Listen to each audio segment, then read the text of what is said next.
Hello friends, आप सभी लोगों का स्वागत है आपके अपने YouTube channel math classes with Javed sir में। तो फ्रेंड्स, पिछले दिन आप लोगों की करंट अफेयर्स की क्लास नहीं हुई थी, तो आज की क्लास में हम 21 और 22 मार्च दोनों दिन के करंट अफेयर्स को इस क्लास में कवर करेंगे। ओके, तो आप इस पूरे सेशन को लास्ट तक ज़रूर देखिएगा। और अगर आप हमारे वीडियो को पहली बार देख रहे हैं तो चैनल को सब्सक्राइब करना ना भूलें, ताकि हमारे द्वारा कुछ भी अपडेट किया जाए उसका नोटिफिकेशन आपको सबसे पहले मिल सके। और इस वीडियो का पीडीएफ आपको हमारे टेलीग्राम चैनल पे मिल जाएगा, जिसका लिंक वीडियो के डिस्क्रिप्शन में दिया गया है। आप उसे वहां से इजीली डाउनलोड कर सकते हैं। तो चलिए आज के सेशन को करते हैं स्टार्ट। तो सेशन को स्टार्ट करने से पहले पिछले दिन जो हम लोगों ने करंट अफेयर्स पढ़ा था उसका क्विक रिवीजन कर लेते हैं, जिसमें पहला प्रश्न है, भारत का पहला ट्रिपल पी आधारित ग्रीन वेस्ट प्रोसेसिंग प्लांट किस शहर में स्थापित किया जाएगा? तो यह मध्य प्रदेश के इंदौर शहर में इसको स्थापित किया जाएगा। हॉकी इंडिया अवार्ड 2024 में वर्ष का सर्वश्रेष्ठ महिला हॉकी खिलाड़ी किसे चुना गया है? तो सविता पुनिया को चुना गया है। वहीं अगर पुरुष वर्ग में बात करें तो हरमनप्रीत सिंह को चुना गया है। यूनेस्को के विश्व धरोहर केंद्र में भारत की अस्थायी सूची में कितने स्थलों को जोड़ा गया है? तो 6 स्थलों को जोड़ा गया है। हाल ही में कबड्डी वर्ल्ड कप 2025 का आयोजन किस देश में शुरू हुआ? तो यह इंग्लैंड देश में शुरू हुआ है और 17 मार्च से फ्रेंड्स यह शुरू हुआ है और 23 मार्च 2025 तक इसको आयोजित किया जाएगा। किस राज्य सरकार ने मुख्यमंत्री समृद्ध परिवार योजना की घोषणा की है? तो इसकी घोषणा मध्य प्रदेश राज्य सरकार के द्वारा की गई है। संघाई सहयोग संगठन यानी SCO रक्षा अधिकारियों की बैठक 2025 की मेजबानी कौन सा देश कर रहा है? तो इस बैठक की मेजबानी चीन कर रहा है। डॉक्टर देवेंद्र प्रधान का 84 वर्ष की आयु में निधन हो गया। वो कौन थे? तो वह एक राजनेता थे। किसे हाल ही में फिट इंडिया आइकन नॉमिनेट किया गया है? तो आयुष्मान खुराना को नॉमिनेट किया गया। हाल ही में अंतर्राष्ट्रीय ग्राहक दिवस कब मनाया गया है? तो यह दिवस 19 मार्च को मनाया गया। किस राज्य सरकार ने लोगों को नागरिक सेवाएं प्रदान करने के लिए मन मित्र व्हाट्सएप गवर्नेंस शुरू किया है? तो इसकी शुरुआत आंध्र प्रदेश राज्य सरकार के द्वारा किया गया। अब चलिए हम लोग आज के सेशन को कवर कर लेते हैं, जिसमें आज का पहला प्रश्न है, अंतर्राष्ट्रीय ओलंपिक समिति यानी IOC की पहली महिला अध्यक्ष कौन बनी है? तो क्रिस्टी कोवेंट्री अंतर्राष्ट्रीय ओलंपिक समिति की पहली महिला अध्यक्ष बनी है, यानी ए ऑप्शन सही हो जाएगा। आइए क्वेश्चन से रिलेटेड इंपॉर्टेंट पॉइंट कवर कर लेते हैं।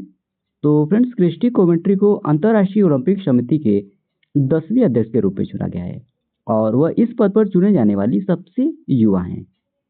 अब बात करें इन्होंने किनका स्थान लिया है, तो इन्होंने थॉमस बाक का स्थान लिया है, जो अंतर्राष्ट्रीय ओलंपिक समिति के अध्यक्ष के रूप में 12 वर्षों से जिम्मेदारी संभाल रहे थे।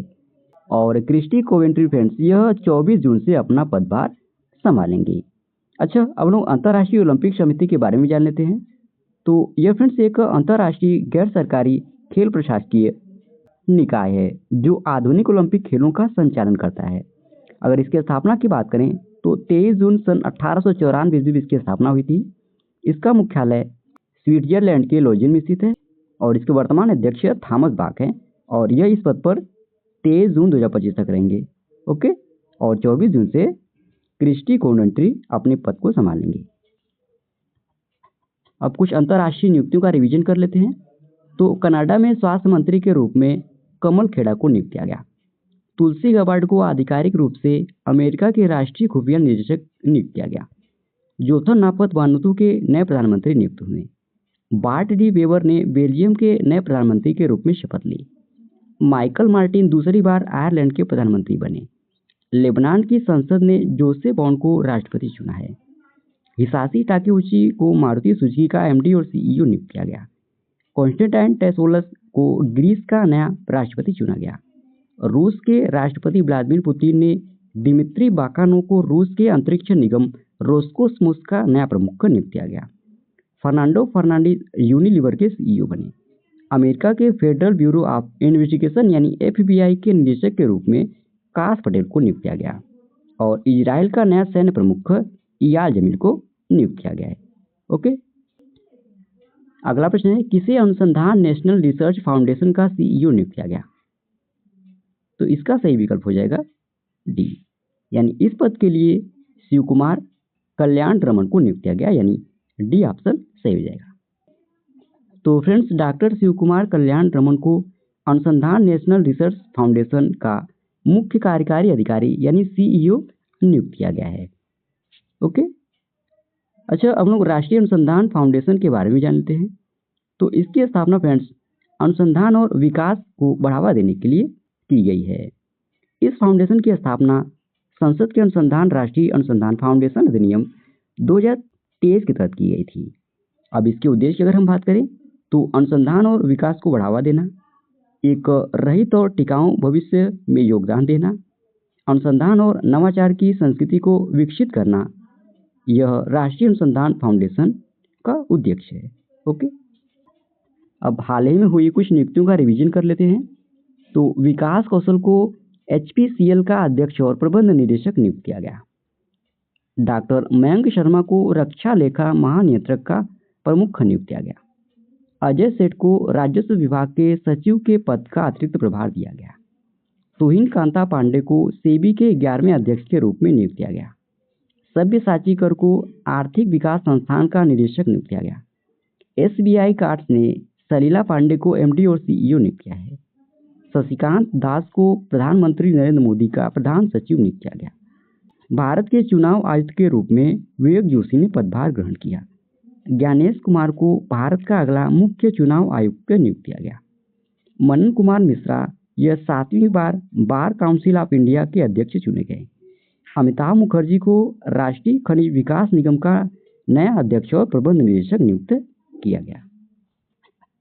अगला प्रश्न है, मार्च 2025 में स्केचर्स ने किसे अपना ब्रांड एम्बेसडर नियुक्त किया है? तो जसप्रीत बुमराह को स्केचर्स ने अपना ब्रांड एम्बेसडर नियुक्त किया है, यानी ये ऑप्शन सही हो जाएगा। आइए डिटेल में जान लेते हैं। तो फ्रेंड्स, स्केचर्स ने क्रिकेटर जसप्रीत बुमराह को अपना ब्रांड एम्बेसडर बनाया है। जसप्रीत बुमराह स्केचर्स के मार्केटिंग अभियानों में दिखाई देंगे जो ब्रांड के प्रदर्शन और जीवन शैली संग्रह का समर्थन करेंगे। अब जसप्रीत बुमराह फ्रेंड्स स्केचर्स की टीम में शामिल हो गए हैं, जिसमें क्रिकेट स्टार ईशान किशन और यास्तिका भाटिया शामिल है, जो पिछले 1 साल से ब्रांड के इनोवेटिव फुटवियर में प्रतिस्पर्धा कर रहे हैं। यानी फ्रेंड्स, स्केचर्स ने पिछले वर्ष क्रिकेटर ईशान किशन और यास्तिका भाटिया को ब्रांड एम्बेसडर के रूप में नियुक्त किया था, और इस बार भारतीय टीम के स्टार गेंदबाज जसप्रीत बुमराह को भी स्केचर्स ने अपना ब्रांड एम्बेसडर बनाया है। ओके, अच्छा, हम लोग स्केचर्स के बारे में भी जान लेते हैं। तो इसकी स्थापना फ्रेंड्स 1992 में हुई थी। इसके संस्थापक रॉबर्ट ग्रीनबर्ग थे। इसका मुख्यालय कैलिफोर्निया में स्थित है।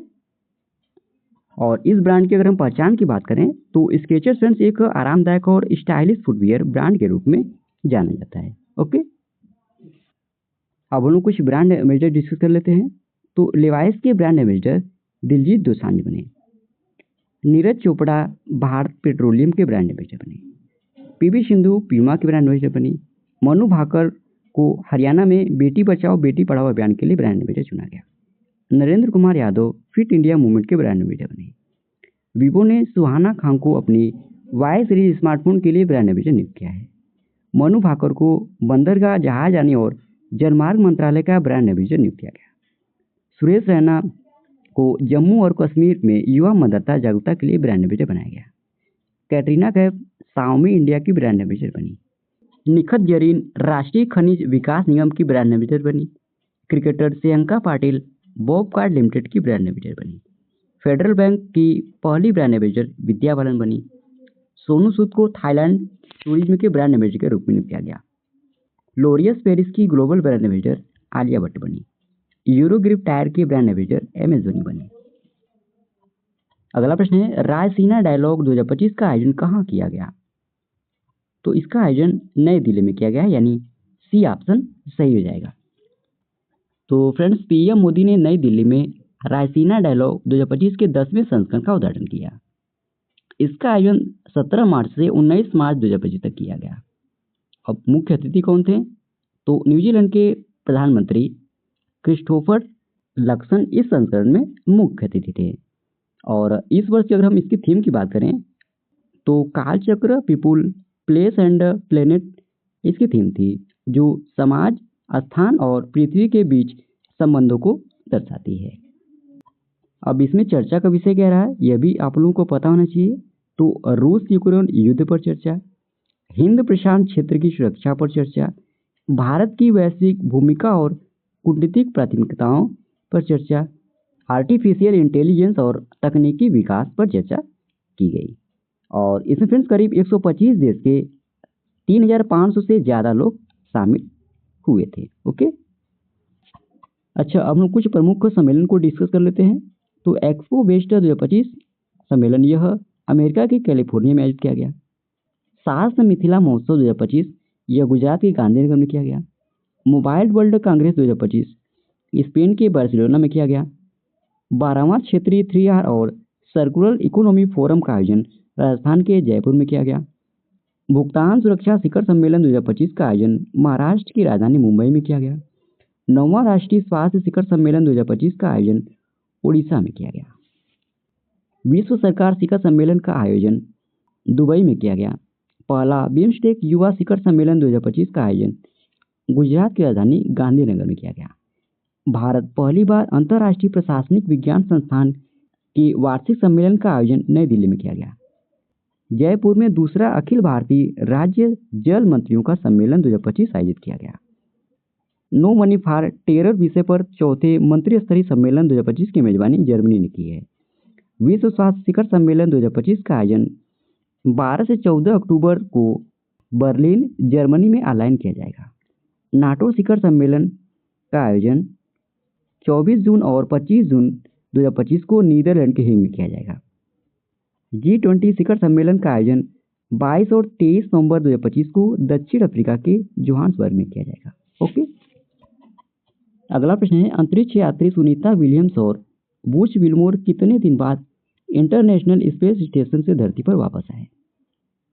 तो यह 286 दिनों बाद इंटरनेशनल स्पेस स्टेशन से धरती पर वापस आए, यानी बी ऑप्शन सही हो जाएगा।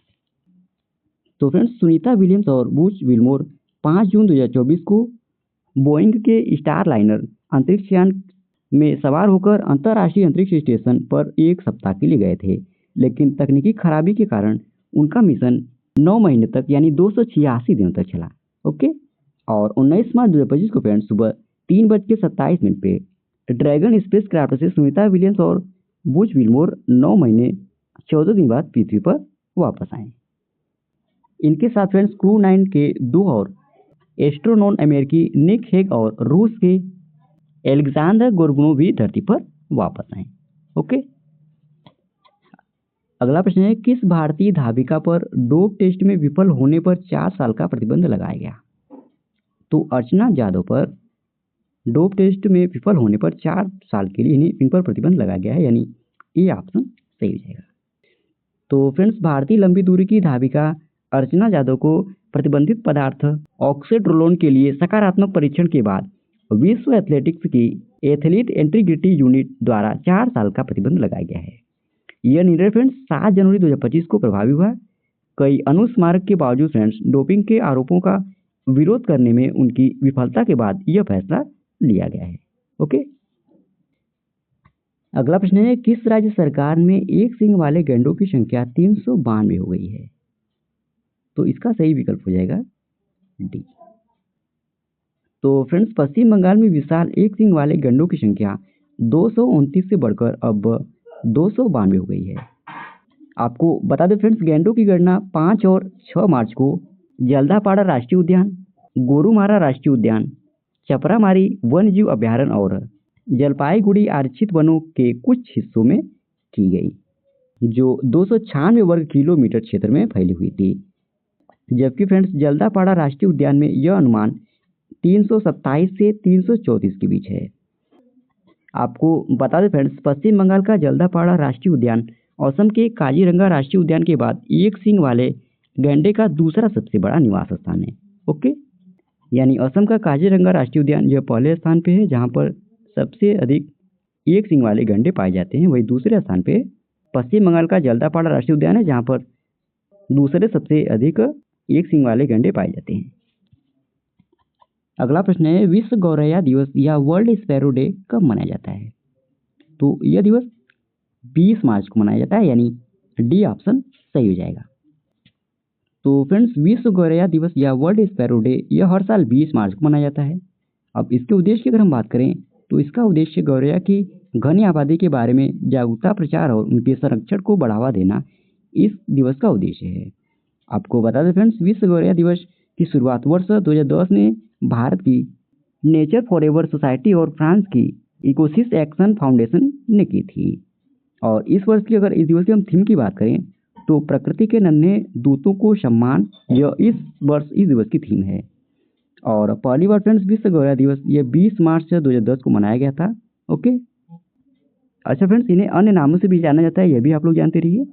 हिंदी में इसे गौरैया कहा जाता है, तमिल में कुर्वी और अरबी में इसे चिड़िया कहा जाता है। ओके,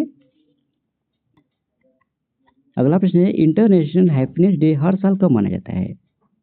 तो यह दिवस 20 मार्च को मनाया जाता है, यानी डी ऑप्शन सही हो जाएगा। डिटेल में जाने फ्रेंड्स, तो इंटरनेशनल हैप्पीनेस डे हर साल 20 मार्च को मनाया जाता है, जिसका उद्देश्य दुनिया भर में खुशी और कल्याण के महत्व को उजागर करना है। इस वर्ष की अगर हम थीम की बात करें तो देखभाल और साझा करना, यह इस वर्ष की थीम रखी गई है। और यह थीम फ्रेंड्स मजबूत समुदाय बनाने और समग्र रूपों से लोगों के कल्याण को बढ़ाने पर जोर देती है। ओके, अगला प्रश्न है, अंतर्राष्ट्रीय वन दिवस या इंटरनेशनल डे ऑफ फॉरेस्ट कब मनाया जाता है?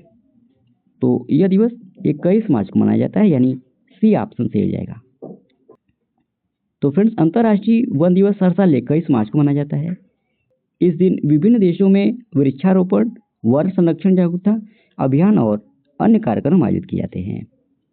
इस दिन का उद्देश्य वनों के प्रति जागरूकता बढ़ाने के महत्व पर जोर देना इस दिवस का उद्देश्य है। ओके, और संयुक्त राष्ट्र सभा ने फ्रेंड्स 28 नवंबर 2012 को एक प्रस्ताव पारित करके 21 मार्च को अंतर्राष्ट्रीय वन दिवस के रूप में मनाए जाने की घोषणा किया था।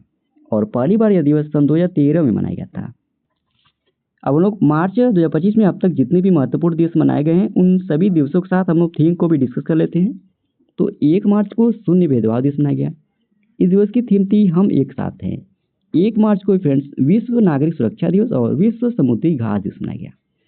2 मार्च को विश्व किशोर मानसिक स्वास्थ्य दिवस मनाया गया। 3 मार्च को विश्व वन्यजीव दिवस मनाया गया। इस दिवस की थीम थी वन्यजीव संरक्षण, वित्त, लोगों और गृह में निवेश। 4 मार्च को राष्ट्रीय सुरक्षा दिवस मनाया गया। इस दिवस की थीम थी विकसित भारत के लिए सुरक्षा और कल्याण महत्वपूर्ण है। 5 मार्च को अंतर्राष्ट्रीय निरस्त्रीकरण और अप्रसार जागरूकता दिवस मनाया गया। 6 मार्च को राष्ट्रीय दंत चिकित्सक दिवस मनाया गया। 7 मार्च को जन औषधि दिवस मनाया गया। इस दिवस की थीम थी दाम कम दवा उत्तम। 8 मार्च को अंतर्राष्ट्रीय महिला दिवस मनाया गया। इस दिवस की थीम थी कार्रवाई में तेजी लाना। 10 मार्च को अंतर्राष्ट्रीय महिला न्यायाधीश दिवस मनाया गया। और केंद्रीय औद्योगिक सुरक्षा बल यानी CISF का 56वां स्थापना दिवस मनाया गया। 12 मार्च को मॉरिशस दिवस मनाया गया। 14 मार्च को अंतर्राष्ट्रीय गणित दिवस मनाया गया। इस दिवस की थीम थी गणित, कला और रचनात्मकता। 15 मार्च को विश्व उपभोक्ता अधिकार दिवस मनाया गया। इस दिवस की थीम थी अस्थायी जीवन शैली के लिए एक उचित परिवर्तन। 16 मार्च को राष्ट्रीय टीकाकरण दिवस मनाया गया। 18 मार्च को भारत का आयुध निर्माण दिवस मनाया गया और वैश्विक पुनर्चक्र दिवस मनाया गया। 19 मार्च को अंतर्राष्ट्रीय ग्राहक दिवस मनाया गया। अगला प्रश्न है, हाल ही में डेविड स्टीवन कोहेन का निधन हुआ, वह कौन थे? तो वह एक लेखक थे, यानी बी ऑप्शन से हो जाएगा। तो फ्रेंड्स, 58 वर्ष की आयु में डेविड स्टीवन कोहेन, जो कि एक प्रसिद्ध कार्टून श्रृंखला करेज द कायरली डॉग के चर्चित व्यक्तित्व थे, का हाल ही में अचानक निधन हो गया। कोहेन फ्रेंड्स एक साजी निर्माता और पटकथा लेखक थे और इनकी मृत्यु कितने वर्ष की आयु में हुई? तो 58 वर्ष की आयु में हुई। अगला प्रश्न है, हाल ही में चर्चा में रहा सागरेश्वर वाइल्ड लाइफ सेंचुरी किस राज्य में स्थित है? तो यह महाराष्ट्र राज्य में स्थित है। डिटेल में जाने फ्रेंड्स, तो सांगली जिले में स्थित सागरेश्वर वन्यजीव अभयारण्य में 536 सांभर और 295 चीतल यानी चित्तीदार हिरण है, जो फ्रेंड्स इस अभयारण्य को हिरणों की सबसे अधिक आबादी वाले अभयारण्यों में से एक बनाता है। खासकर मानव निर्मित वन्यजीव अभ्यारण्यों में। और यह अभ्यारण्य फ्रेंड्स महाराष्ट्र के सांगली जिले में स्थित है। ओके, अगला प्रश्न है, भारत एआई मिशन ने हाल ही में किसके साथ समझौता किया है? तो इसका सही विकल्प हो जाएगा डी, यानी bill and Melinda Gates foundation के साथ भारत एआई मिशन ने समझौता किया है। अगला प्रश्न है, भीम यूपीआई प्रोत्साहन योजना के अंतर्गत शामिल अधिकतम लेन देन राशि क्या है? तो इसकी अधिकतम लेन देन राशि फ्रेंड्स 2000 रुपये है। ओके, इसको आप लोग वन लाइनरी क्वेश्चन समझिएगा। ओके, बस इतना जानते रहिए, भीम यूपीआई प्रोत्साहन योजना के अंतर्गत शामिल अधिकतम लेन देन कितना है? तो 2000 रुपये है। ओके, तो इसी प्रश्न के साथ ही फ्रेंड्स ये आज का हमारा डेली करंट अफेयर्स का सेशन समाप्त होता है। आशा करते हैं आज का आपको सेशन अच्छा लगा होगा और इस वीडियो का पीडीएफ आपको हमारे टेलीग्राम चैनल पे मिल जाएगा, जिसका लिंक वीडियो के डिस्क्रिप्शन में दिया गया है। आप उसे वहां से इजीली डाउनलोड कर सकते हैं। और अगर आप हमारे वीडियो को पहली बार देख रहे हैं तो चैनल को सब्सक्राइब करना ना भूलें, ताकि हमारे द्वारा कुछ भी अपडेट किया जाए उसका नोटिफिकेशन आपको सबसे पहले मिल सके। और वीडियो में लास्ट तक बने रहने के लिए धन्यवाद। आज के लिए इतना ही। जय हिंद, वंदे मातरम।